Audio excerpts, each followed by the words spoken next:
नमस्कार। न्यूज़ के चौधरी में आप सबका स्वागत है। मैं वीरेंद्र चौधरी एक बार फिर से आपके सामने हाजिर हूँ एक नए सवाल के साथ। सवाल ये है, बैटल फॉर महाराष्ट्र, कौन जीतेगा महाराष्ट्र? आइए इसी सवाल पर देखते हैं न्यूज़ के चौधरी।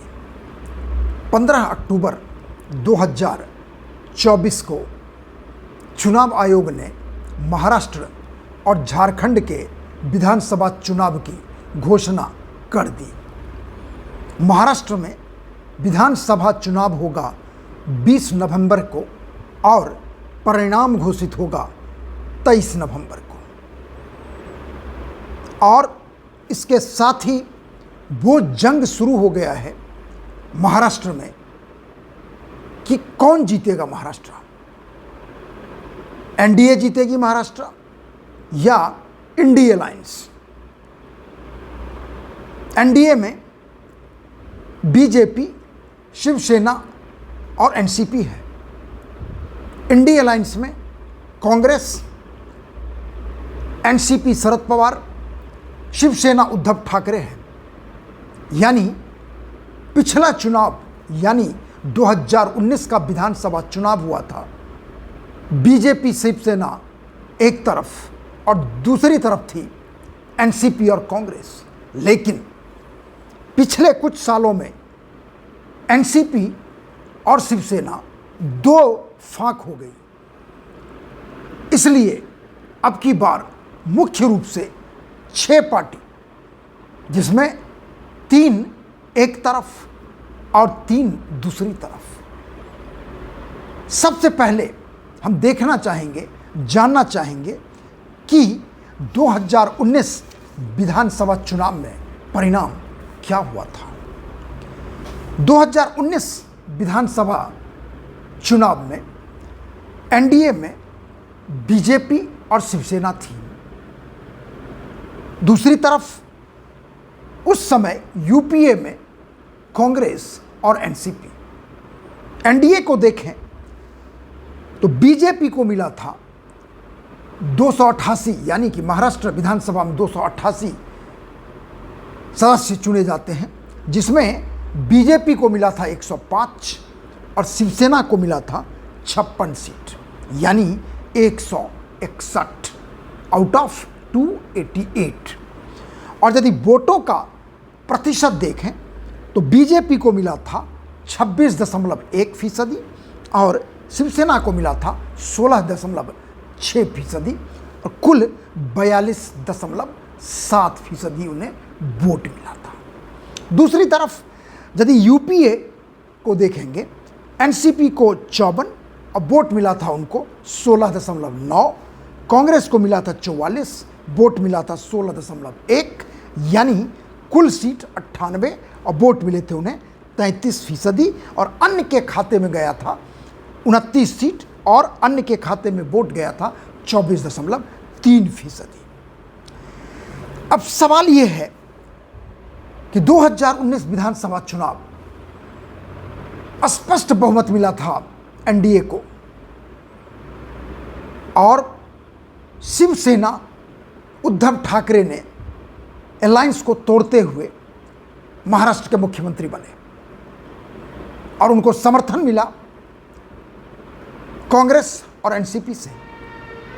लेकिन वो सरकार चली नहीं, क्योंकि शिवसेना दो फाक हो गया।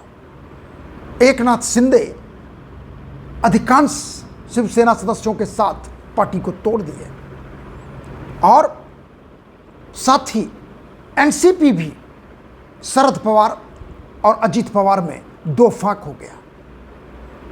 अजित पवार अधिकांश सदस्यों के साथ अलग शिवसेना एनसीपी बना लिया।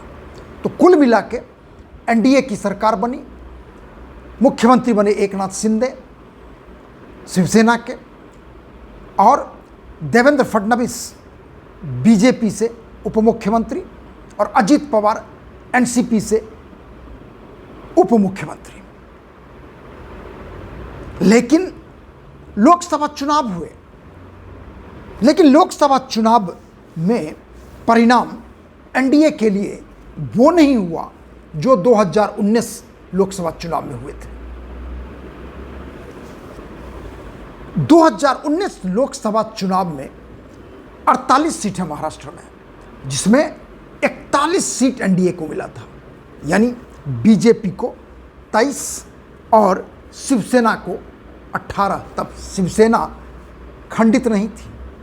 अब वोटों का फीसदी देखें दोनों को मिला के, तो बीजेपी को मिला था 27.8% और शिवसेना को मिला था 23.5। यानी महाराष्ट्र में 2019 लोकसभा चुनाव में बीजेपी और शिवसेना को मिला था 51.3% वोट, और यूपीए के पक्ष में गया था सिर्फ 5 सीट। 2019 लोकसभा चुनाव का यह परिणाम है। 1 सीट मिला था कांग्रेस को और 4 सीट मिला था एनसीपी को। उस समय एनसीपी खंडित नहीं थी, यानी 5 और 2 सीट अन्य के खाते में गया था। लेकिन 2024 लोकसभा चुनाव परिणाम ने एनडीए को ऐसा सदमा दिया कि जैसा वो उम्मीद नहीं कर रहे थे। कहाँ 41 सीट और 2024 में एनडीए को मिलता है सिर्फ 17। बीजेपी को 2019 में मिला था 23 सीट और अब की बार उन्हें मिलता है सिर्फ 9 सीट। शिवसेना तो खंडित थी, तो जो एकनाथ शिंदे की शिवसेना बीजेपी के साथ 2024 में है, उसे मिला था 7 लोकसभा सीट और अजित पवार की एनसीपी को मिला 1, यानी 17 सीट। और कुल वोट मिले थे 26.18 बीजेपी को, शिवसेना एकनाथ शिंदे 12.95 और अजित पवार के एनसीपी को 3.60, यानी 42.73% वोट मिले थे एनडीए को। दूसरी तरफ इंडी अलायंस, नाम बदल गया, पिछले चुनाव में यूपीए था, कांग्रेस को मिला अब की बार जबरदस्त सफलता। 13 लोकसभा सीट पर जीत हुई महाराष्ट्र में कांग्रेस की। वोट मिला उन्हें 16.92%। शिवसेना उद्धव ठाकरे को 9 सीट मिला, वोट मिला 16.72%। एनसीपी शरद पवार को 8 सीट मिला, वोट मिला 10.27%। यानी कुल इंडी अलायंस को मिला 30 सीट 48 में से। अब देखिए यूपीए को मिला था 5 सीट 2019 में, और यदि उसी को देखें अब की बार 30 सीट, वोट मिला कितना 43.91%। अब ये बताऊंगा वोट फीसदी बाद में।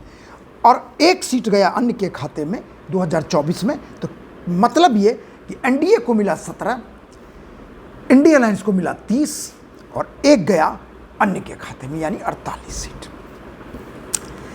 अब देखिए यहां पर खेल हुआ कहां,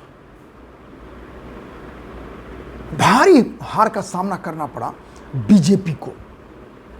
कहां 23, कहां 9। एकनाथ शिंदे ने अपनी अहमियत साबित कर दी, उन्हें 7 सीट मिला, और जबकि उद्धव ठाकरे को 9 सीट मिला।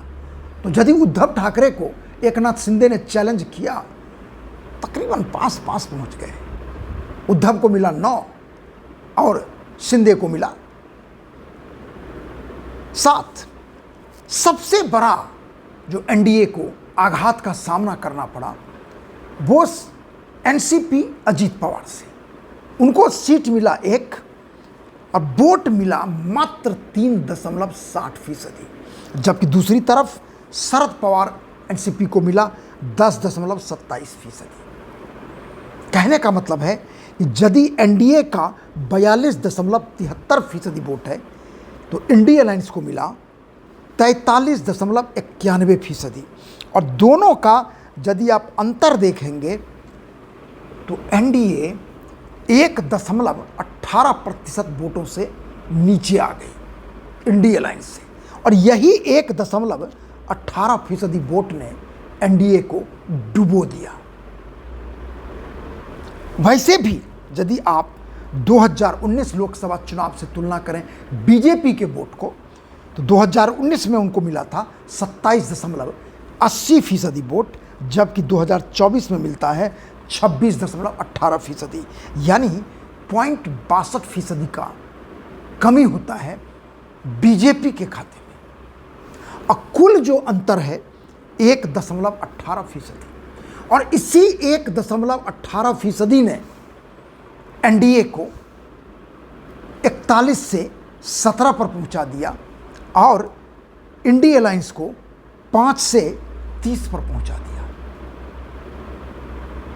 यह तो वोटों के प्रतिशत का देखें। अब यदि मैं आपको यह बताऊं कि यदि लोकसभा चुनाव के परिणाम को ही आधार मान लिया जाए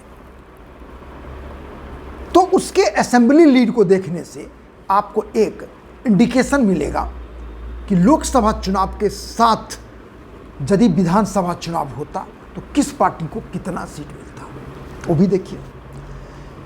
ये असेंबली लीड में बता रहा हूं आपको, ये ध्यान रखिएगा। बीजेपी को 9 सीटें मिली थी लोकसभा में, और प्रति लोकसभा असेंबली के 6 कॉन्स्टिट्यूएंसी होते हैं, क्षेत्र होते हैं। तो 9 सीट इंटू 6 54 सीट।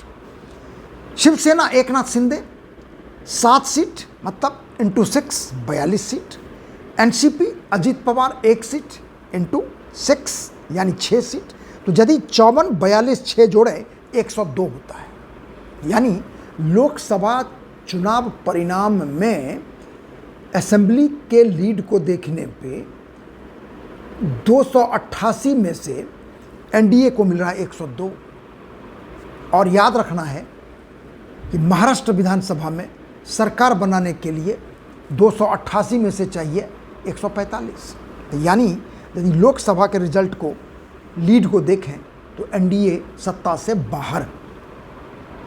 अब आगे देखिए, इंडिया अलायंस में 13 सीट मिला कांग्रेस को, तो 13 इंटू 6 78 सीट।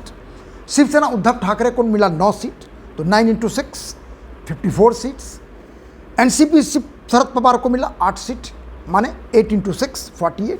यानी इंडिया अलायंस को लोकसभा रिजल्ट के आधार पर यदि असेंबली का लीड देखें 180 आउट ऑफ 288, यानी एनडीए को मिल रहा है 102 और इंडी को मिल रहा है 180, यानी 282 हो गया। बचा 6 सीट, वो एक एमपी जीतता है अन्य के खाते में, उसका 6 यानी 288। तो यदि इस लीड को रिजल्ट माना जाए तो आप यकीन मानिए, और यदि ऐसे ही रिजल्ट हुआ फिर तो भारी विजय होगी इंडिया अलायंस की। लेकिन सवाल है कि क्या ऐसा होगा, क्योंकि लोकसभा चुनाव के समय एनसीपी टूटी थी, शिवसेना टूटी थी, महाराष्ट्र के लोगों में एक डिसेंचमेंट था, एक गुस्सा था बीजेपी के प्रति, और उस गुस्से का इजहार हुआ ये वोटों के प्रतिशत के रूप में, रिजल्ट के रूप में। लेकिन यदि आप बीजेपी का वोट देखें तो मैं आपको बताऊं कि 2019 लोकसभा चुनाव में बीजेपी को मिला था 27.8%। 2019 में ही विधानसभा चुनाव में मिला, जो बाद में होता है, 26.1%, घट गया, यानी 1.7% घट गया विधानसभा चुनाव में। फिर 2024 के लोकसभा चुनाव में बीजेपी को मिलता है 26.18%, यानी विधानसभा के चुनाव जो पिछले हुए उससे यूं सोचिए 0.8% ज़्यादा। नंबर 1, मतलब बीजेपी के वोट में बहुत ज़्यादा शिफ्ट नहीं हो रहा है। हाँ, तकरीबन 1% का शिफ्ट हुआ, नीचे गया। उस 1% ने बीजेपी के रिजल्ट को सीधे 23 से 9 पे लाके खड़ा कर दिया। और दूसरा बीजेपी के लिए देखेंगे, महाराष्ट्र में 2019 लोकसभा चुनाव हो, चाहे 2019 असेंबली का चुनाव हो, चाहे 2024 लोकसभा का चुनाव हो, वोटों के फीसदी में बीजेपी नंबर 1 है सारे चुनाव में। तो कहने का मतलब है कि बीजेपी नंबर 1 है। यदि ऐसा रहता तो बीजेपी बहुत नीचे चली जाती, लेकिन ऐसा नहीं हुआ। दूसरा अंतर भी यदि है, एनडीए बनाम इंडी में तो अंतर है 1.18% का। और सीटों में देखें, जो लीड के मामले में मैंने कहा 78 सीटों का, यानी 78 सीट ज़्यादा है इंडी अलायंस को। तो जहाँ तक वोटों का प्रतिशत है, ये मान के चलिए कि इतना अंतर आने का कारण है मेन अजीत पवार का एनसीपी। एकनाथ शिंदे ने शिवसेना के, उद्धव ठाकरे के शिवसेना से काफी वोट उन्होंने काटा, इसलिए उनको 7 लोकसभा सीट भी मिला और वोट भी मिला लगभग 13%।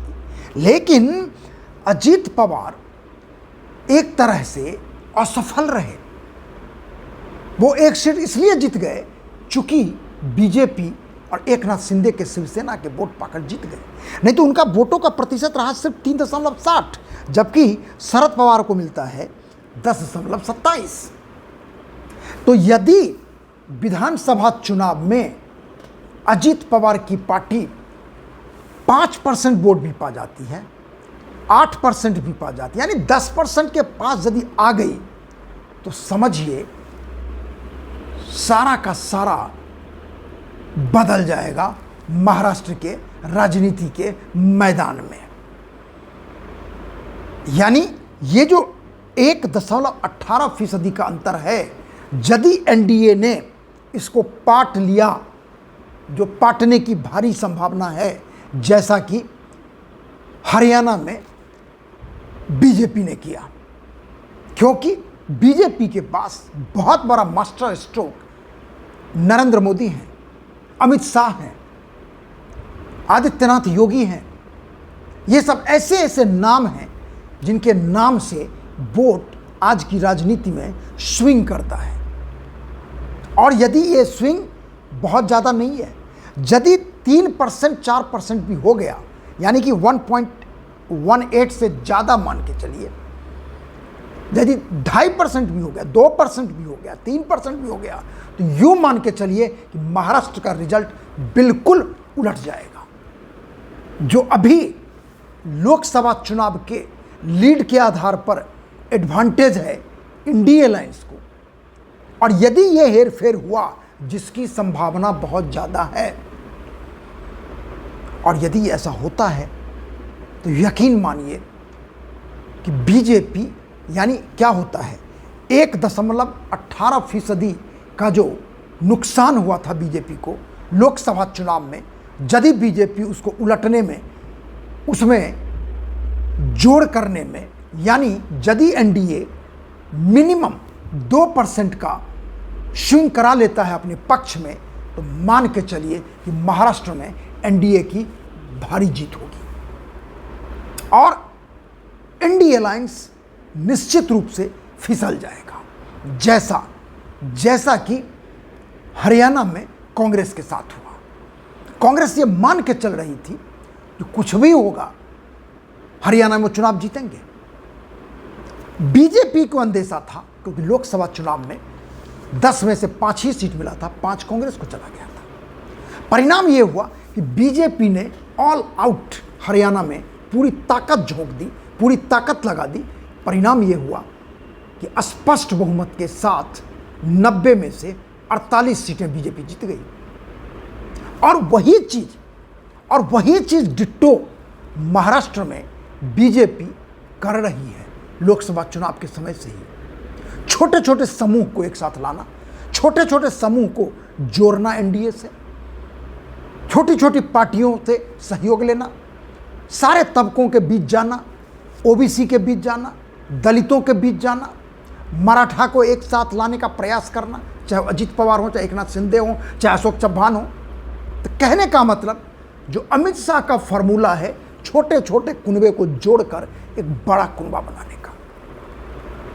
इसलिए यदि ऐसा होता है तो आखिर में मैं यही कहूँगा कि यदि बीजेपी 1.18% का नुकसान को पाट लेती है विधानसभा चुनाव में, यकीन मानिए एनडीए महाराष्ट्र जीत जाएगी।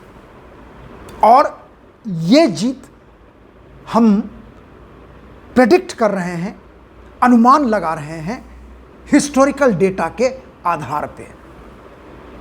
और यही आधार बना के हमने हरियाणा के लिए कहा था